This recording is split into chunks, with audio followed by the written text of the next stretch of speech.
ఈ దేశాన్ని భరతమాతను మాతతో అంటే తల్లితో మహిళతో పోల్చుకునే గొప్ప సంస్కృతి. తెలంగాణ రాష్ట్రాన్ని తెలంగాణ తల్లిగా మనం పిలుచుకుంటున్నామంటే తల్లి రూపంలో ఆడబిడ్డను స్మరించుకోవడము మన యొక్క సంస్కృతి. భూమిని కూడా భూమాత అన్నారు కానీ భూపిత అని అనలేదు. మన సంస్కృతి సాంప్రదాయంలో మహిళకు ఆడబిడ్డకు ఉన్న ప్రత్యేకమైన గుర్తింపు, వాళ్ళ శక్తి శ్రీమతి ఇందిరాగాంధీ గారి ప్రపంచానికి చాటి చెప్పిండ్రు.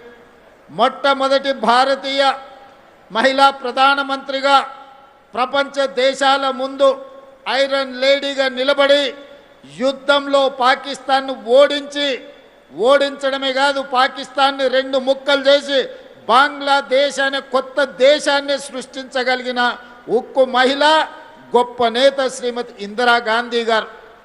ఆ ఇందిరాగాంధీ గారి నేతృత్వంలో నడిచిన ఈ పార్టీ శ్రీమతి సోనియా గాంధీ గారి నాయకత్వంలో ఏర్పడిన ఈ తెలంగాణ రాష్ట్రం మహిళల్ని ఆడబిడ్డల్ని స్ఫూర్తిగా తీసుకోవడమే కాకుండా ఈ ప్రాంత విముక్తి కోసం పోరాటం చేసిన చాకలి ఐలమ్మ కావచ్చు, ఆరుట్ల కమలాదేవి కావచ్చు, మల్లు స్వరాజ్యం కావచ్చు, వీళ్ళందరూ గొప్ప మహిళా నాయకురాళ్ళుగా రాణించి మన కీర్తి ప్రతిష్టలను ప్రపంచానికే చాటి చెప్పిండ్రు. ఆనాడు అమెరికాలో ఓటు హక్కు మహిళకు రావడానికి 100 సంవత్సరాలు కొట్లాడాల్సిన పరిస్థితి వచ్చింది. కానీ స్వతంత్రం వచ్చిన ఎంబడే పురుషులతో పాటు సమానంగా మహిళలకు ఓటు హక్కు ఇచ్చి ఈ ప్రభుత్వాన్ని ఎన్నుకునే అధికారం ఆడబిడ్డల చేతుల్లో పెట్టిన పార్టీ ప్రభుత్వం కాంగ్రెస్ పార్టీ. పండిత్ జవహర్లాల్ నెహ్రూ గారు అని ఈనాడు మనం చెప్పుకోవాల్సిన అవసరం ఉన్నది. ఇవాళ ఆడబిడ్డలకున్న ఓటు హక్కు ఆనాడు పండిత్ జవహర్లాల్ నెహ్రూ గారు ఇచ్చింది.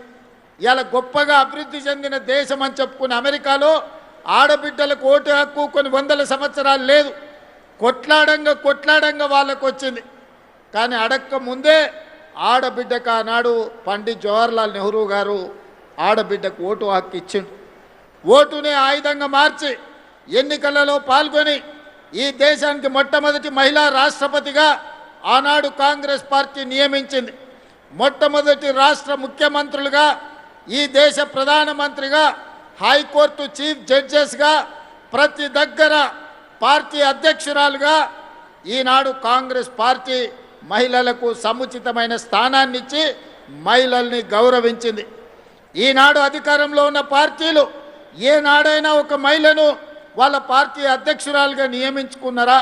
వాళ్ళ ఆలోచన వచ్చిందా?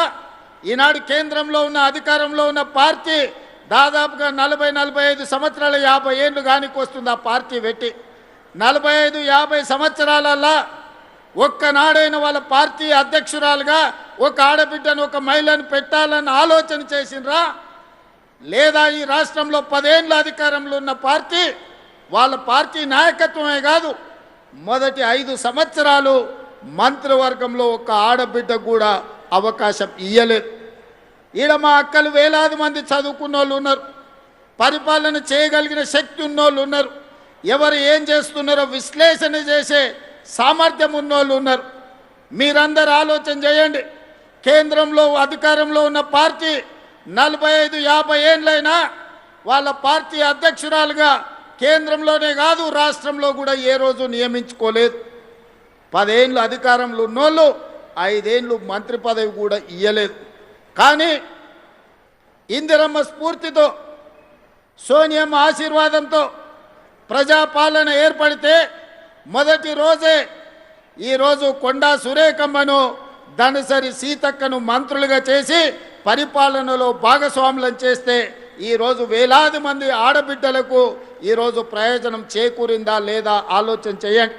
ఇవాళ సర్పంచులుగా, వార్డు మెంబర్లుగా, కౌన్సిలర్లుగా, మున్సిపల్ చైర్పర్సన్స్గా, మున్సిపల్ మేయర్గా గద్వాల విజయలక్ష్మి గారు హైదరాబాద్ నగరానికి మేయర్గా మహిళగా రాణించిండ్రు అంటే రాజీవ్ గాంధీ గారు స్థానిక సంస్థలలో ఆడబిడ్డలకు రిజర్వేషన్లు ఇచ్చిండు కాబట్టే ఈరోజు తెలంగాణ రాష్ట్రంలో 55-60% మహిళలు ప్రజాప్రతినిధులుగా ఈనాడు మీరు బాధ్యత నిర్వహించి సమర్థవంతమైన పరిపాలనను అందించగలిగిన శక్తి మీ దగ్గర ఉన్నదని ఈరోజు మీరు నిరూపించుకున్నారు.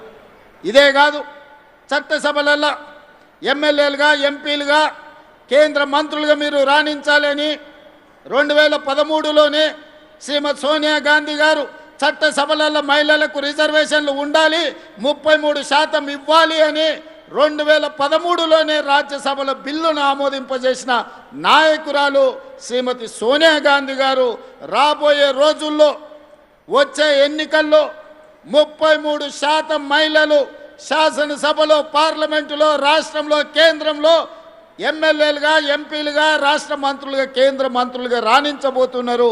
దీనికి ప్రధానమైన కారణం శ్రీమతి సోనియా గాంధీ గారని ఈనాడు మా ఆడబిడ్డలకు నేను గుర్తు చేస్తున్నా. అందుకే ఎప్పుడైతే ఇందిరమ్మ రాజ్యం వస్తుందో అప్పుడే మా ఆడబిడ్డలకు గుర్తింపు గౌరవం ఉంటుంది. పొదుపు సంఘాలు ఆనాడే మొదలైన పివి నరసింహారావు గారు ఉన్నప్పుడు ఆ పొదుపు సంఘాలే మహాలక్ష్మి గ్రూపులుగా స్వయం సహాయక సంఘాలుగా ఎదుగుతూ ఈనాడు తెలంగాణ రాష్ట్రంలో 67 లక్షల మంది ఆడబిడ్డలు సంఘాలుగా సెర్ప్ పేరు మీదనో మెప్మా పేరు మీదనో పట్టణాలలో ఈరోజు ఈ మహిళలు పనిచేస్తున్నారు. అందుకే గత ప్రభుత్వంలో 4,000 కోట్ల రూపాయలు మీ సున్నా వడ్డీని ఎగగొట్టిపోయినరు. కానీ ఆడబిడ్డలతో పెట్టుకున్న వాళ్ళు అధికారంలో ఎవరైనా ఉంటారా? అందుకే రొట్టెలు చేసేటప్పుడు సలాకి ఎర్రగా కాల్చి ఎట్లయితే వాత పెట్టినరో వాత పెడితే ఇవాళ మా అక్కలు పెట్టిన వాతలకు అధికారం దిగిపోయి కొంతమంది ఫామ్ హౌస్లో పండుకొని ఏడుస్తున్నారు. అలాంటి అక్కలు మీ ఆశీర్వాదంతో మీ అండగా ఏర్పడ్డ ఈ ప్రభుత్వం 48 గంటల్లోనే డిసెంబర్ 9, 2023 నాడు మహాలక్ష్మి పథకం ద్వారా ఆర్టీసీ బస్సుల్లో ఆడబిడ్డలకు ఉచిత ప్రయాణాన్ని ఇవ్వాలి అని అసెంబ్లీ సాక్షిగా మొట్టమొదటి బస్సును ప్రారంభించి ఆ బస్సులో మా తోడబుట్టిన ఆడబిడ్డలను అందరినీ బస్సు ప్రయాణంలో తీసుకెళ్ళి జాతికి అంకితం చేసినాం. ఆనాటి నుంచి ఈనాటి వరకు 10,500 కోట్ల రూపాయలు మా ఆడబిడ్డల కోసం ఆర్టీసీ కార్పొరేషన్కి ఈరోజు రాష్ట్ర ప్రభుత్వం చెల్లించింది. ఇక్కడున్న మా అక్కల్ని ఆలోచన చేయమంటున్నా. 2023 డిసెంబర్ 9 తర్వాత ఎక్కడైనా ఏ బస్సులో అయినా ఏ ఆర్టీసీ కండక్టర్ అయినా ఒక్క రూపాయి కానీ ఒక్క పైసా కానీ మిమ్మల్ని టికెట్కు పైసలు అడిగిండా? మీరు ఆలోచన చెయ్యండి. అడుగుతుండ్రా అక్క? ఎవరైనా అమ్మగారింటికి పోయినప్పుడు అడిగినరా? అమ్మవారి దర్శనానికి పోతే అడిగినరా? హైదరాబాదు నగరానికి వస్తే అడిగినరా? రాష్ట్రంలో ఎక్కడికి వెళ్ళినా ఏ ఆడబిడ్డ కూడా అనా పైసా చెల్లించకుండా ఆర్టీసీ బస్సులో ఉచిత ప్రయాణం చేస్తుంటే కొంతమందికి కడుపు నొప్పి లేచి వాళ్ళ మనసంతా విషం, కడుపు నిండా విషం, కళ్ళల్లో నిప్పులు పోసుకొని ఆటో డ్రైవర్లను రెచ్చగొట్టి ధర్నాలు చేపించి ఆడబిడ్డలకు ఉచిత బస్సు బంద్ చేయాలని రోడ్డు ఎక్కింది. నేను ఆ ఇళ్ళ పిలిపించిన మా అక్కలకు, అక్క ఎవ్వడు రోడ్డు ఎక్కితే వాళ్ళ ఇంట్లోండే ఆడబిడ్డ బువ్వ బంధు పెట్టుర్రి, సలాకి కాల్చి వాతలు పెట్టుర్రని. ఒక్క దెబ్బకే అర్థమైంది. మా అక్కలందరూ తయారైనరు.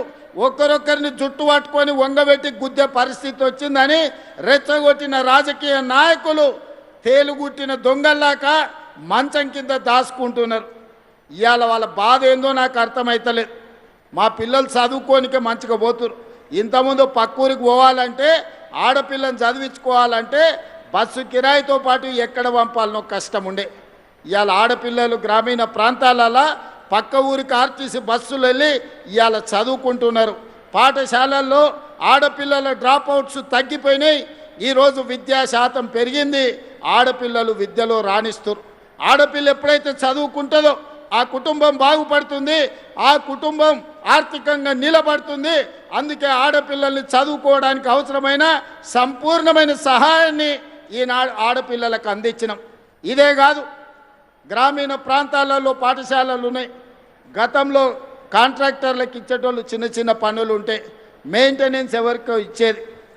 నేను వచ్చిన తర్వాత సీతక్కని అడిగి అమ్మ ఆదర్శ పాఠశాల పేరు మీద అన్ని 27,000 పాఠశాలల్ని ఈరోజు నిర్వహించడమే కాకుండా వాటిలో ఏమైనా సమస్యలు ఉంటే పరిష్కరించుకునే బాధ్యత కూడా ఈనాడు మా ఆడబిడ్డలకే ఇచ్చినాం.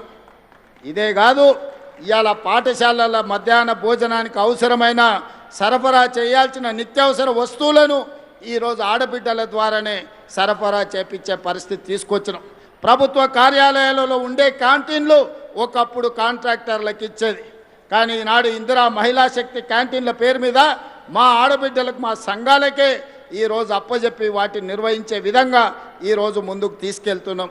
ఇదే కాదు, ఒకనాడు పెట్రోల్ బంకులు అంటే హైవే వెంబడి వెళ్తుంటే రిలయన్స్ పెట్రోల్ బంక్ అని అంబానీల పెట్రోల్ బంకులు కనిపించేది. కానీ మా నారాయణపేటకి వెళ్తే మా ఆడబిడ్డల పెట్రోల్ బంకు కనిపిస్తుంది. నెలకు 5-6 లక్షల రూపాయలు సంపాదించుకుంటున్నారు. అంబానీతో పోటీ పడి, రిలయన్స్తో పోటీ పడే పెట్రోల్ బంకుల నిర్వహణ